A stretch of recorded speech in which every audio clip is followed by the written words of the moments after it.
Disiarkan langsung dari jantung kota Ketapang. Inilah 95.2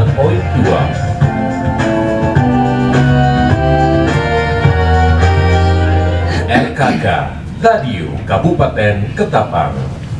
Assalamualaikum warahmatullahi wabarakatuh. Selamat pagi dan salam sejahtera untuk kita semuanya. Adil Kak Talino, Bacurami Kak Saruga Basengat Kak Jubata. Untuk seluruh masyarakat Kabupaten Ketapang, kita berjumpa kembali pada kesempatan pagi hari ini. Dan hari ini agak berbeda daripada hari-hari biasanya atau jadwal biasanya untuk program pendidikan lingkungan Yayasan Palung.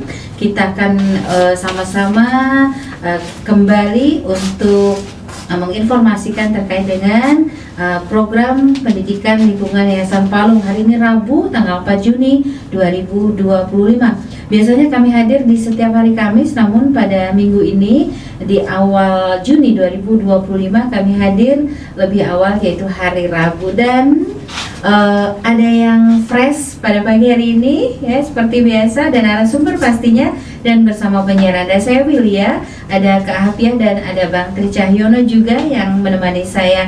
Saya langsung sapa saja dan memperkenalkan tamu kita atau narasumber kita dari program pendidikan lingkungan Yayasan Palung di acara Alam Lestari ini. Ada Bang Ridwan Eshut. Assalamualaikum Bang Ridwan. Waalaikumsalam Mbak Willia. Wow, apa kabar Bang Ridwan? Alhamdulillah baik. Alhamdulillah. Kayaknya ini baru pertama kali. Excited banget. Ya. Iya, saya bisa ketemu sama Bang Ridwan. Iya, Wow, salah satu ahli di Yayasan Palung lah ya. Sama-sama lah, saya masih belajar Oke. juga. Nah, pemirsa, pendengar, Bang Ridwan ini biasanya menjadi narasumber di radio kabupaten tetangga, ya kan, Bang Ridwan ya? Betul sekali. Radio Kabupaten Kayong Utara atau Iya. RKU untuk beberapa tahun belakangan ini. Namun dikarenakan ditugaskan oleh atasan beliau, jadinya beliau imigrasi ke sini untuk beberapa waktu ke depan. Ya, Bang Ridwan ya. Iya, betul sekali, Baik, Mbak Lia. sebelum kita ke tema kita yaitu Hari Lingkungan Hidup sedunia tahun 2025, kita mau tanya-tanya dikit ya. Oke, Bang siap. Ridwan. Saya panggil Bang Ridwan aja ya. Boleh. Oke. Siap. Oke, Bang Ridwan ini kelahiran Kabupaten Ketapang ya, Bang ya? Saya lahir di Kayong Utara. Oh, Kayong Utara. Iya. Orang Kayong Utara. Iya, saya asli orang Enggak, Kayong. Kabupaten Ketapang Oh, iya. dong, karena waktu itu Bang Ridwan lahir, betul. Kayong Utara masih salah satu bagian Iya, dari iya. Kabupaten Betul Ketapang. Ya kan sekali. Bang Ridwan ya? Iya, betul. Oke, dan pendengar, Bang Ridwan ini adalah lulusan S1 Kehutanan Iya. di Untan ya Bang Di Ridwan Untan, ya? iya. Oke, Universitas Tanjung Pura Pontianak. Iya, betul Dan sekali. tentunya konsentrasi beliau tentunya di lingkungan hidup pastinya, dan direkrut oleh Yayasan Palung untuk menjadi salah satu staf di sana. Baik, Bang Ridwan, Ya. walaupun sudah pertama kali bersiaran di radio Kabupaten Ketapang, namun pengalaman Bang Ridwan menjadi seorang penyiar radio atau menjadi narasumber tepatnya Ya. sudah banyak sekali dan luar biasa. Bang Ridwan, Ya. apa yang membawa seorang Ridwan ini bergabung di Yayasan Palung? Cerita dikit Bang. Saya dulu itu kan salah satu penerima beasiswa juga di Yayasan Palung ya. Nah, kebetulan saya sendiri angkatan ketiga. Iya. Karena beasiswa itu kan tahun 2012. Nah, saya kuliah tahun 2014. Iya. Kemudian berkuliahlah di kampus kehutanan di Universitas Tanjung Pura Pontianak gitu. Nah, terus kebetulan saya selesai di tahun 2019. Kemudian awalnya itu saya sudah, kan kita biasalah kalau kita namanya udah selesai kuliah pasti tujuan utama kita mencari kerja. Pastinya, mencari iya. pekerjaan kayak gitu kan. Nah, terus kemudian kebetulan waktu saya mencoba beberapa ngelamar juga di tempat di kerjaan gitulah ya. Nah, terus ada panggilan dari Yayasan Palung seperti itu. Ada panggilan Yayasan Palung, ditawarin juga kerja di Yayasan Palung. Ya tapi saya nggak langsung terima karena kita perlu diskusi juga sama orang tua, terima enggaknya. Tapi orang tua mendukung, dan alhamdulillah nih sampai hari ini ya sesuai juga kan. Saya orang kehutanan, memang berkecimpung di dunia lingkungan, dan kebetulan juga sekarang juga di Yayasan Palung juga di bidang lingkungan. Wih, keren banget. Jadi enjoy banget sesuai dengan ilmu yang didapat di bangku kuliah ya Bang ya. Betul sekali. Baik. Oke, kalau di Fakultas Kehutanan itu boleh tahu Bang jurusannya apa aja sih Bang? Kalau di Universitas Tanjung Pura khususnya? Kalau di kehutanan itu di zaman saya itu ada 2 ya. Iya, 2 fakultas ya. Enggak, maksudnya 2 jurusan, maaf. Fakultasnya kehutanan. Nah, kemudian jurusannya itu ada manajemen kehutanan sama teknologi hasil hutan. Nah, kebetulan saya itu tipe orang yang memang suka di lapangan. Akhirnya saya mengambil manajemen. Nah, kalau yang teknologi hasil hutan itu kan dia lebih ke lab, di dalam ruangan lah. Saya kurang tertarik. Yang duduk-duduk gitu lah ya. Ya, dia lebih banyak menciptakan kayak produk lah. Kami ini kan produk hasil hutan lah ya. Kalau kami lebih ke konservasinya. Nah, cuman semenjak tahun 2016 kalau tidak salah itu berubah. Jadi sekarang kehutanan aja, ada lagi jurusan manajemen ataupun teknologi hasil hutan. Fakultas Kehutanan dan Kehutanan saja. Ya, jurusan kehutanan. Jurusan kehutanan. Jadi digabung tuh antara manajemen sama teknologi hasil hutan digabung. Ya, di K1. Baik Bang Ridwan. Jadi ternyata mengambil ilmu atau disiplin ilmu ini memang harus menyesuaikan dengan kemampuan kita juga kali ya Bang ya. Betul. Baik Bang Ridwan, nah suka duka kurang lebih sudah 6 tahun bergabung di Yayasan Palung ini, apa aja sih Bang Ridwan? Yang sukanya sih saya tipe orang yang memang suka di lapangan. Terus saya suka tipe orang yang hobi berjalan-jalan. Nah, traveling. Ya, betul. Tapi ini travelingnya bermanfaat luar biasa. Nah, jadi berkat di Yayasan Palung juga, saya terus terang, saya itu tinggal di daerah yang bisa dibilang waktu itu masih terisolir ya. Di Seponti itu salah satu kecamatan yang ada di Kabupaten Kayong Utara yang paling ujung dari Kabupaten Kayong Utara. Dan saya dari SD sampai SMA itu ya hanya di kampung itu aja. Nah, di lingkungan itu. Tidak kemana-mana ya Bang? Ya betul. Kuliah lah saya baru bisa merasakan, seperti ini loh kota Pontianak. Akhirnya bisa. Nah, kemudian karena di Yayasan Palung yang bikin saya suka itu dia keliling. Nah, keliling misalnya kita pas ada kegiatan ekspedisi pendidikan lingkungan. Jadi saya tahu nih kalau Kayong Utara alhamdulillah kayaknya semua desa sudah pernah saya kunjungi, kecuali yang di pulau ya kayak Pulau Maya karena wilayah kerja kita memang gak ada di daerah sana gitu ya. Kalau Ketapang sih yang belum paling daerah Hairumpas sama mana ya? Kayak Jelai, itu belum, tapi yang lainnya sih alhamdulillah udah seneng gitu, akhirnya kita bisa mempelajari ternyata setiap budaya, setiap perilaku, bahasa setiap daerah tuh beda-beda gitu. Nah, itu yang bikin saya seneng. Terus kita bisa tahu juga daerah-daerah yang memang masih belum ada sinyal, bahkan ada di salah yang satu blank spot ya Bang ya. Yang belum ada listrik juga. Betul. Itu cukup prihatin juga sih kita di era modern seperti ini, tapi ya itulah keterbatasan juga ya, mungkin ya anggaran juga, terus jalan akses menuju lokasi juga jauh kan. Nah, terus hal lainnya ya kebetulan saya ingat waktu kelas 3 SD itu ditanya sama guru cita-cita mau jadi apa nih. Waktu saya bilang mau jadi guru. Cuma karena kan begitu selesai kuliah akhirnya di kehutanan. Tapi masuknya di pendidikan lingkungan. Nah, pendidikan lingkungan ini kan memberikan edukasi ke anak-anak sekolah. Masuk juga itu. Jadi saya bilang kayaknya ini deh jawaban dari Tuhan. Cita-cita ditanya kan kemarin. Walaupun dengan cara yang berbeda gitu. Tapi tujuannya sama, mengedukasi orang banyak, termasuk anak-anak sekolah pastinya. Karena kan sering terjun di sekolah-sekolah ya Bang ya. Baik, itu pengalaman yang luar biasa yang kalau untuk saya mungkin saya dapatkan, tapi saya mendapat edukasi dari Bang Ridwan. Baik Bang Ridwan, kita setiap tahunnya memperingati Hari Lingkungan Hidup Sedunia. Itu tanggal berapa sih Bang? Dan latar belakang Hari Lingkungan Hidup Sedunia ini seperti apa? Silakan Bang Ridwan. Baik, siap. Jadi hari ini materi kita akan membahas tentang Hari Lingkungan Hidup Sedunia di tahun 2025, bahwa Hari Lingkungan Hidup Sedunia ini diperingati setiap tanggal 5 Juni. 5 Juni. Masih besok ya. Iya, tomorrow. Ya, besok. Pas pula kebetulan dengan mau nyambut hari Idul Adha. Betul. Jadi hal ini perlu diperingati sebagai meningkatkan kesadaran global akan kebutuhan untuk mengambil tindakan lingkungan yang positif bagi perlindungan alam dan planet bumi. Artinya kita sekarang sangat perlu untuk menjaga bumi kita ini. Kita tahu bahwa ada banyak sekali kejadian-kejadian seperti bencana ya, kemudian berbagai macam musibah ya kan, terus polusi udara dan lain sebagainya lah kayak gitu. Bahkan bukan hanya di Indonesia ya, bahkan dunia juga sedang mengalami itu kayak gitu. Makanya bahkan sampai Perserikatan Bangsa-Bangsa ya, PBB juga meningkatkan kesadaran tentang lingkungan serta mendorong perhatian dan tindakan politik di tingkat dunia. Artinya politik itu bukan hanya sekedar bermain di kayak pemerintahnya saja, tapi lingkungan juga harus diperhatikan. Kayak gitu. Kemudian hari peringatan ini juga dipandang sebagai kesempatan bagi semua orang untuk menjadi bagian aksi global dalam menyuarakan proteksi terhadap planet bumi. Nah, pemanfaatan sumber daya alam yang berkelanjutan dan gaya hidup yang lebih ramah lingkungan. Artinya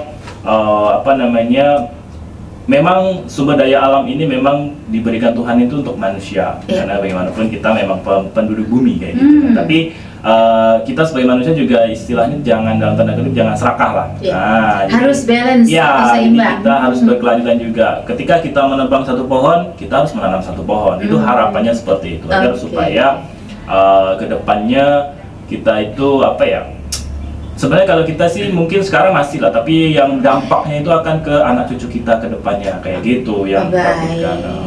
Jadi ketika hilang satu tumbuh dua, atau minimal hilang satu tumbuh satu gitu ya Bang Ridwan ya. Bang Ridwan kan sudah beberapa tahun ini bergabung di Yayasan Palung, khususnya di program pendidikan lingkungan ini. Apa saja yang dilakukan oleh Yayasan Palung dalam rangka memperingati Hari Lingkungan Hidup Sedunia ini, Bang? Selama ini dan dampaknya sudah dirasakan oleh siapa saja? Jadi karena saya kebetulan di pendidikan lingkungan, ada beberapa hal yang konkret lah ya, yang nyata yang sudah kita lakukan.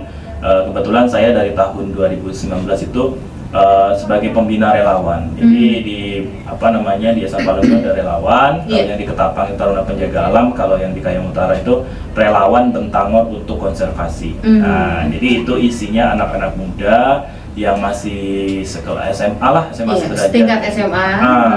Jadi kita memberikan edukasi ke mereka. Kemudian langkah nyatanya untuk lingkungan biasanya kita melakukan aksi.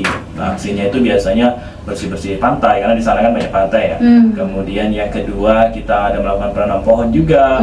Nah, kemudian karena kita sekarang di era digital juga, kita kadang buat film-film edukasi. Nah, kayak tahun lalu itu kita buat film tentang Hari Peduli Sampah Nasional kalau tidak salah. Itu anak-anak mengisi kemudian nanti diupload di media sosial lah kayak gitu masing-masing. Terus kita juga kayak buat flyer dan lain sebagainya. Terus kalau untuk ke masyarakatnya, kita juga ngelakuin edukasi sih ke masyarakat. Intinya memberikan karena fokus kita di hewan orangutan ya. Jadi mereka kita kasih edukasi bahwa orangutan itu hewan yang dilindungi. Sebenarnya salah satu juga bukan hanya orangutannya aja, tapi ke habitatnya juga. Karena tempat tinggal dia ini kan sekarang sudah mulai rusak dan lain sebagainya. Artinya ya langkahnya kita nanam pohon, kemudian ngasih edukasi, terus mengajarkan ke anak gaya hidup ramah lingkungan lah bahasanya kayak gitu. Misalnya mereka mengurangi penggunaan sampah dan lain sebagainya kayak gitu. Baik, Bang Ridwan, kita jeda sejenak ya. Sebelum kita ke pertanyaan berikutnya, pendengar jangan kemana-mana, kami akan kembali setelah lagu yang berikut ini, dan tetap bersama kami di program pendidikan lingkungan dari Yayasan Palung. Dan tentunya kita berharap pendengar semuanya dalam keadaan sehat walafiat, tak kurang satu apapun, serta tetap semangat dalam beraktivitas di hari yang keempat pada bulan Juni 2025 ini. Baik pendengar, demikian tadi sebuah lagu yang cukup membuat kita bisa berjingkrak-jingkrak ya. Gimana Bang Ridwan? Kita sudah siap ya? Siap. Untuk informasi Hari Lingkungan Hidup Sedunia bersama program pendidikan lingkungan Yayasan Palung, dan ada Bang Ridwan narasumbernya. Baik, pendengar, kita sudah mendengarkan tadi cerita Bang Ridwan kenapa sampai bergabung dengan Yayasan Palung. Kemudian kita juga sudah mendengarkan latar belakang Hari Lingkungan Hidup Sedunia dan apa saja yang sudah dilakukan oleh Yayasan Palung dalam rangka memperingati Hari Lingkungan Hidup Sedunia ini. Dan di tahun 2025 ini besok tanggal 5 Juni kita semuanya di seluruh dunia akan memperingati Hari Lingkungan Hidup Sedunia. Nah, rencana Yayasan Palung untuk memperingati Hari Lingkungan Hidup Sedunia di tahun 2025 ini, Bang Ridwan, sebelum kita ke pertanyaan berikutnya, silakan. Kalau untuk rencana kita di tahun 2025 ini untuk kegiatan Hari Lingkungan Hidup Sedunia itu kita rencananya, karena kebetulan saya juga membina yang di Kayang Utara untuk anak-anak sekolah ya. Jadi mungkin kita nanti akan melakukan penanaman sih. Nah, itu penanaman pohon yang nanti masih koordinasi dulu juga dengan yang di sana kan. Karena kalau kita nanamkan juga nggak harus izin dulu lah bahasanya gitu. Nah, terus kemudian yang kedua, karena kita ada program kunjungan ke sekolah, lecture gitu ya. Jadi kita juga akan memberikan materi-materi itu ke anak-anak sekolah juga. Nah, pasti juga di media sosial juga akan kita ini. Nah, salah satunya juga hari ini. Nah, hari ini juga menjadi salah satu juga bentuk kampanye kami lah untuk menyuarakan Hari Lingkungan Hidup Sedunia tersebut melalui siaran radio dan nanti kita akan sebarluaskan juga melalui sosial media tentunya. Karena apapun kegiatan-kegiatan kita, kalau kita khususnya kegiatan yang tentunya ingin kita jadikan manfaat untuk seluruh masyarakat, harus kita sebarluaskan melalui berbagai sosial media. Yang gitu ya Bang ya, zaman sekarang ya.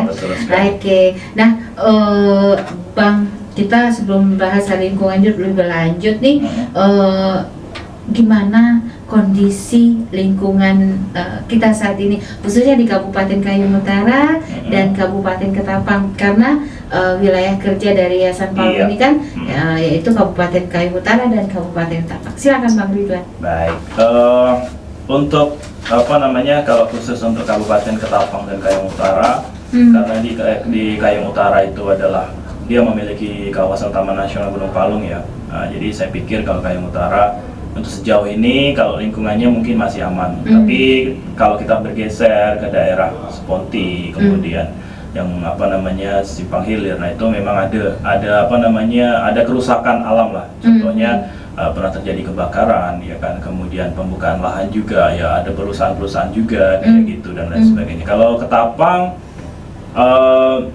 karena saya bukan orang Ketapang ya, jadi agak tidak berdomisili di Ketapang, jadi kurang terlalu inilah. Tapi kalau berkaitan dengan kayak lingkungannya, kayak sampah dan lain sebagainya, itu saya pikir ya masih lah, masyarakat kita memang kalau dengan sampah tuh masih kurang. Nah, terus kemudian apalagi kalau kita berjalan ke Pontianak gitu, aduh sampahnya kemana-mana dan di mana-mana. Nah, terus kemudian kan kebiasaan juga saya sering ke Pontianak pakai kapal klotok ya, kapal batang gitu.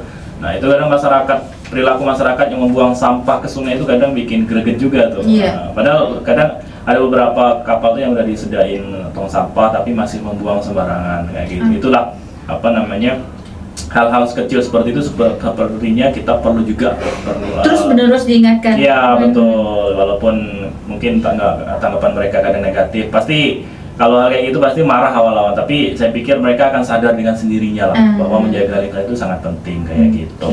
Nah, terus kemudian bagaimana sih kondisi lingkungan kita sekarang yang secara umum, bahwa ada 3 krisis lingkungan yang dihadapi dunia saat ini. Ya, yang pertama itu adalah krisis limbah, terutama limbah plastik. Nah, kita tahu bahwa negara Indonesia itu merupakan masuk negara 10 besar penghasil sampah plastik terbesar di dunia.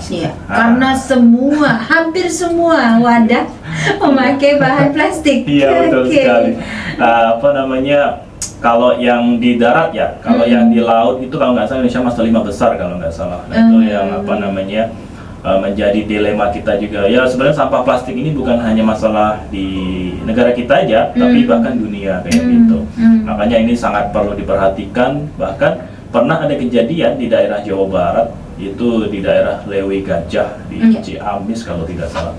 Nah, itu pernah ada kejadian orang meninggal akibat dari tumpukan sampah. Jadi ceritanya waktu itu kejadiannya tahun 2000 berapa ya lupa saya.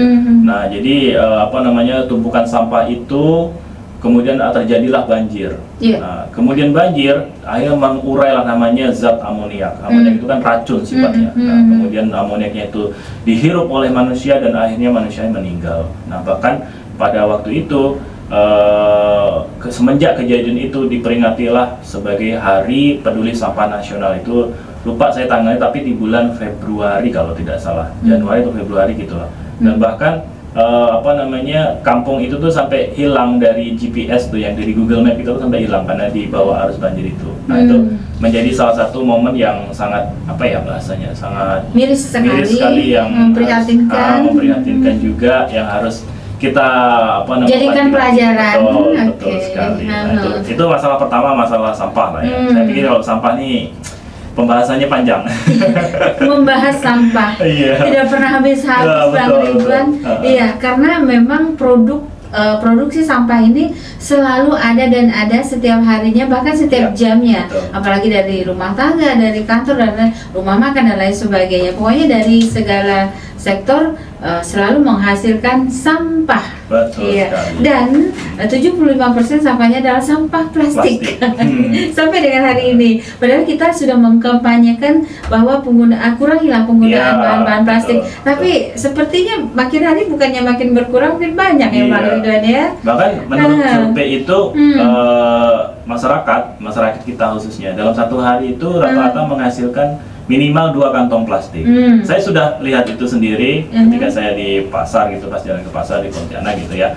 Nah jadi masyarakat tuh kalau misalnya beli ikan kantongnya sendiri, beli sayur sendiri, bumbunya sendiri, itu udah 3 tuh, satu orang. Nah, belum kan, sedangkan yang belanja di situ tuh bermacam-macam orang kayak gitu. Tapi yang saya salut kalau di Pontianak itu sekarang sudah punya kebijakan dari Dinas Lingkungan Hidupnya, bahwa setiap toko swalayan kayak Indomaret, Alfamart, terus toko-toko yang seterusnya. Nah itu tuh paper bag. Dia dilarang menggunakan sampah kantong plastik. Dari plastik. Makanya kemarin pas saya pergi ke toko swalayan gitu, maaf mulai tahun 2025 kami tidak menyediakan kantong plastik lagi. Artinya kita membawa sendiri.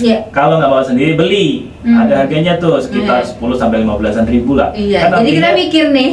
Mikir lagi kalau aduh, besok belanja lagi. Beli lagi. Doang gitu. Tapi bagus sih. Saya pikir itu salah satu langkah yang baik dari kebijakan pemerintah yang harus kita dukung terhadap kebijakan terhadap kepedulian pengurangan sampah plastik lingkungan kayak gitu.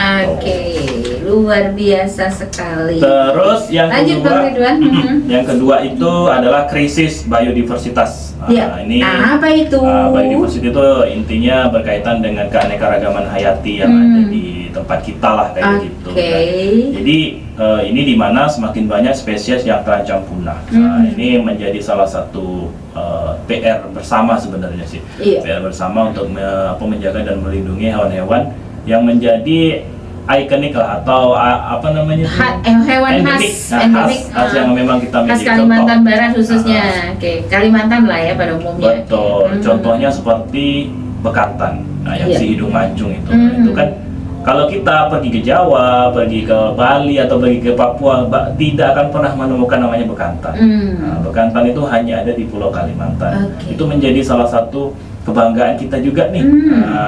Terus yang kedua, orangutan. Itu hanya di 2 pulau, Kalimantan dan Sumatera saja. Artinya kalau kita pergi ke daerah negara Eropa dan sebagainya, kita tidak akan menemukan hewan ini. Bahkan orang dari Amerika berbondong-bondong ke Indonesia hanya untuk menyaksikan itu, karena tuh dia unik kayak gitu. Terus di laut, di laut juga pernah ada kejadian, ada salah satu ikan paus di daerah Wakatobi ya, di mana ya lupa di provinsi apa tuh Wakatobi itu. Sulawesi ya. Nah itu ditemukan salah satu paus tuh mati. Mati, diduga begitu dibuka perutnya ternyata dia mengkonsumsi banyak jenis sampah. Karena mereka ini kan hewan ya, karena sampah dari bungkus-bungkus snack dan lain sebagainya itu kan masih ada aroma makanan lah. Mungkin dia merasa itu makanan, akhirnya dimakanlah barang itu, akhirnya dia mati. Nah kayak gitu. Itu salah satu contoh bahwa spesies kita sekarang sangat terancam punah. Nah, terutama sekarang yang lagi maraknya khususnya untuk Kabupaten Ketapang dan Kayong Utara itu adalah terenggiling. Nah, terenggiling itu sekarang lagi sering diburu. Nah, kemudian padahal ya sudah ada juga undang-undangnya gitu, tapi masih sering diburu. Sebenarnya pada dasarnya kalau kita berhasil menangkap ibaratnya bos besarnya lah, itu pasti barang ini tidak akan laku lagi kayak gitu. Oke. Nah, Soalnya ada yang menampung, ada yang menunggu ya Bang. iya ya? betul, barang ini kan diburu karena laku. Sebenarnya kalau seandainya dia nggak laku, ya pasti nggak diburu orang lagi kayak gitu. Nah, itulah menjadi dilema juga. Iya, jadi ini harus kesadaran kita dari hal-hal yang kecil dulu, kemudian meningkat.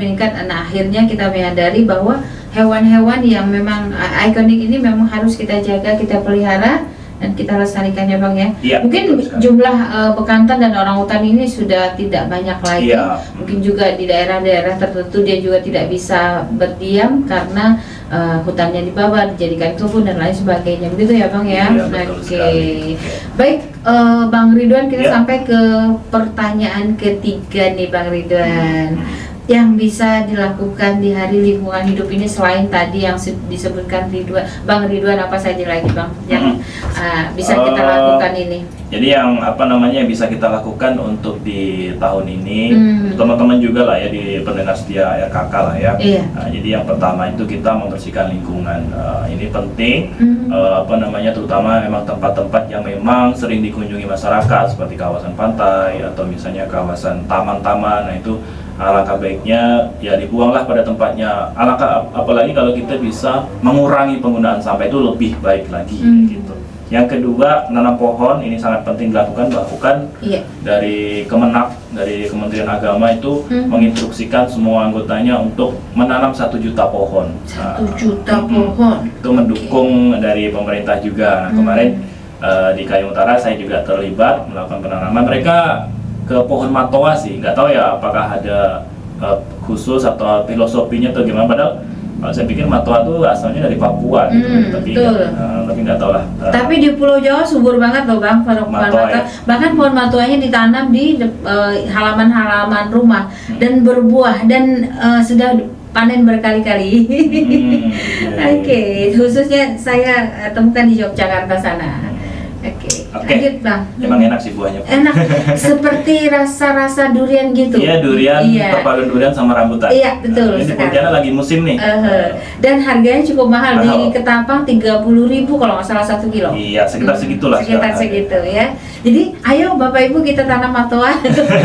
Oke, lanjut Bang. Yang lanjut, yang ketiga yang bisa kita lakukan adalah mengurangi penggunaan sampah plastik. Nah, ini simple sebenarnya. Misalnya untuk Bapak Ibu pendengar RKK, kalau misalnya anaknya sekolah ya kan, bisa dibawain bekal nasi sendirilah, pakai tempat, jangan pakai bungkus nasi. Nah, terus botol minum pribadi. Nah, itu kan pertama selain menghemat biaya, nah kemudian mengurangi juga sampah dan mengajarkan mereka lebih ramah lingkungan. Kemudian bersih, higienis juga pastinya. Ya, betul sekali. Lanjut Bang Ridwan. Terus yang selanjutnya hemat air. Nah, ini nih. Kalau di Kayong Utara, di Sukadana khususnya. Iya, ada air terjun dari bukit-bukit, dari gunung di Ketapang. Makanya saya bilang ke teman-teman yang ada di Kayong Utara di Sukadana ya, kalian itu sangat beruntung. Beruntung banget punya air melimpah. Coba kalian jalan-jalan ke daerah Simpang Hilir, Teluk ke Seponti sana. Dan ke Ketapang sendiri.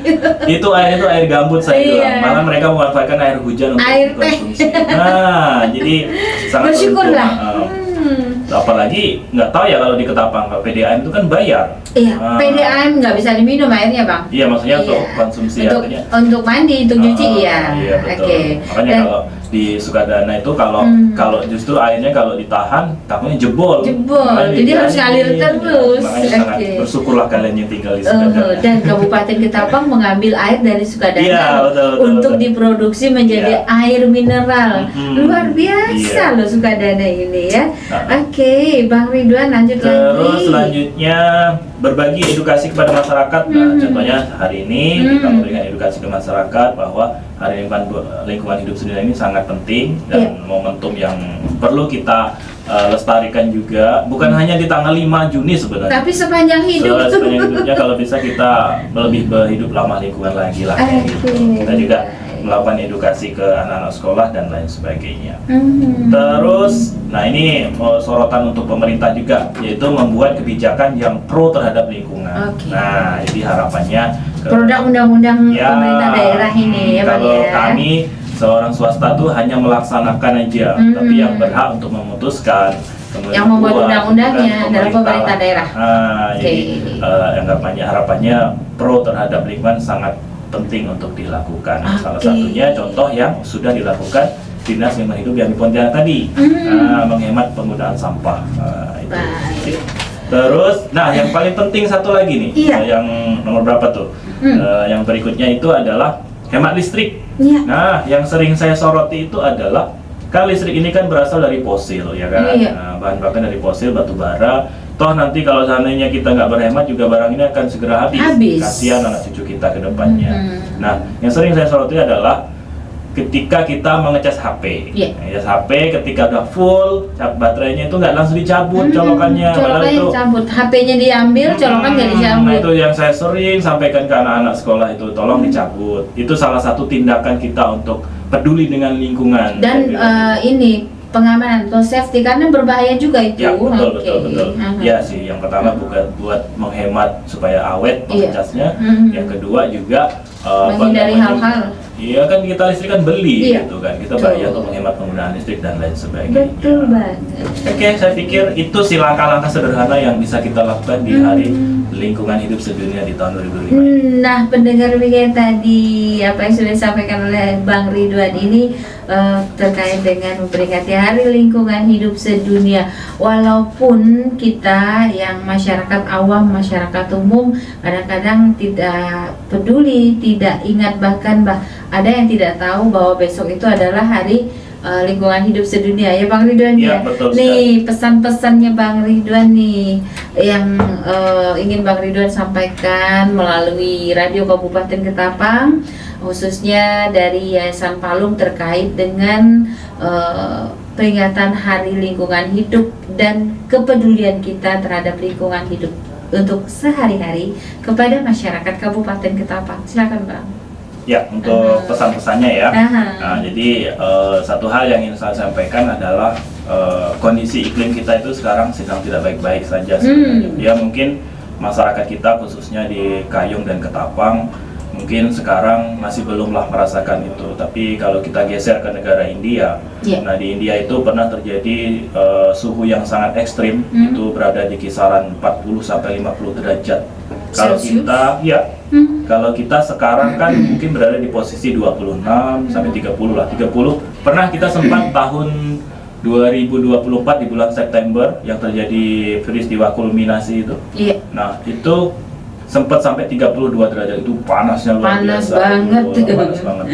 Tapi itu baru 32, gimana dengan yang di India? Maka mereka sampai memakan korban jiwa lah kayak gitu. Karena tidak kuat karena kondisi ekstrim tadi ya. Terus kemudian sekali. Kita juga negara lain banyak mengalami gagal panen, contohnya di Jepang. Jepang itu sekarang harga beras itu sangat mahal ya. Kalau dirupiahkan itu berkisar antara 80 sampai 100 ribu 1 kilo per kilo. Iya, betul. Kita masih bisa bersyukur 17 ribu per kilogram masih. Bahkan alhamdulillah sekarang swasembada kita juga baik, lumayan, bagus, hasilnya lumayan baik juga. Kita nggak mengimpor lagi dari negara lain. Artinya kita masih baik lah kayak gitu. Daerah-daerah pesan bisa memproduksi padi ya Bang ya. Betul. Jadi menurut saya pesannya, seluruh sumber daya alam hayati memiliki hak yang sama untuk hidup seperti halnya manusia. Artinya kita sebagai makhluk yang paling sempurna di antara makhluk yang lainnya, ya kita harus bisa balance, seimbang. Antara sosial, lingkungan, dan ekologi. Memanfaatkan sumber daya alam, kemudian melestarikannya, itu harus balance ya Bang ya. Betul sekali. Baiklah Bang Ridwan, ada lagi Bang? Mungkin salam-salam buat teman-teman yang lagi dengerin atau yang nanti nonton. Iya, mungkin Lihat salam-salamnya. ke sana silakan boleh Bang. Hai. Oke, halo. Paling pesan-pesannya buat teman-teman pendengar setia Radio Kabupaten Ketapang lah ya. Nah, apa namanya, selamat beraktivitas. Kemudian harapannya besok di Hari Lingkungan Hidup Sedunia bisa memberikan apa namanya edukasi ke masyarakat tentang peduli terhadap lingkungan.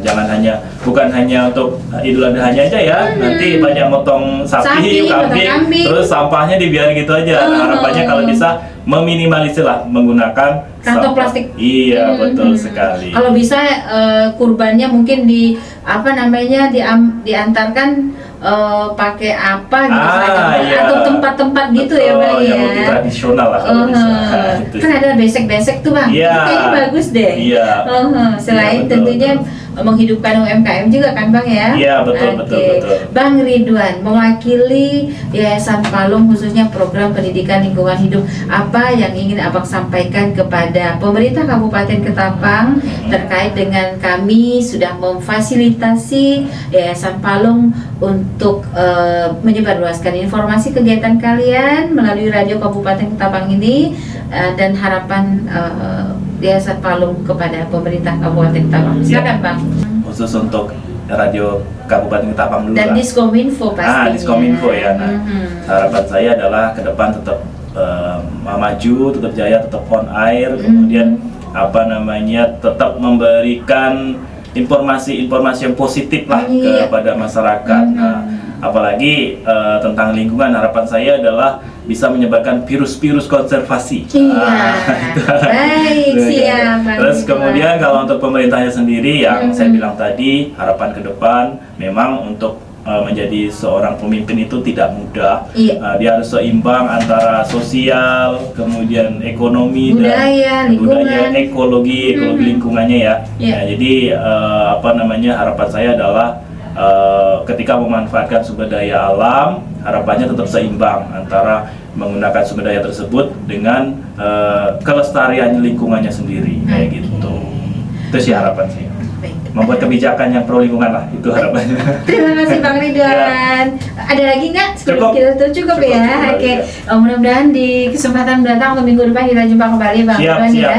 Dengan tema yang berbeda, dengan tentunya tambah gimana gitu. Dan saya hari ini alhamdulillah ucap syukur pada Allah Subhanahu Wa Taala mendapat narasumber yang luar biasa ini ya. Yang pengalamannya juga sudah cukup panjang sekali di Radio Kabupaten Tetangga. Nanti dibagi-bagi ya Bang ya berikutnya ya. Iya, siap. Oke. Baik, sukses untuk kita semuanya Bang Ridwan. Salam untuk teman-teman yang ada di kantor nanti di Yayasan Palung. Kemudian pendengar, kami juga mohon maaf apabila ada hal-hal yang kurang berkenan ketika kami menyampaikan informasi ini bersama Bang Ridwan narasumbernya dari program pendidikan lingkungan Yayasan Palung. Sekali lagi terima kasih. Insya Allah jumpa kembali minggu depan. Siap, Insya Allah mungkin hari Kamis, gak hari Rabu lagi ya. Ini sengaja kita percepat karena besok Bang Ridwan dan teman-teman ada kegiatan. Kita juga ada kegiatan dan alhamdulillah sudah selesai acara kita pagi hari ini. Dan kami mengucapkan terima kasih banyak kepada umat muslim, juga kami mengucapkan selamat menyambut Hari Raya Idul Adha tahun 1446 Hijriah. Saya Wilia dan teman-teman, ada Kak Hapiah dan ada Bang Tri Cahyono, juga Bang Ridwan narasumber, mengucapkan terima kasih. Sampai jumpa. Wassalamualaikum warahmatullahi wabarakatuh. Terima kasih Bang Ridwan. Sama-sama.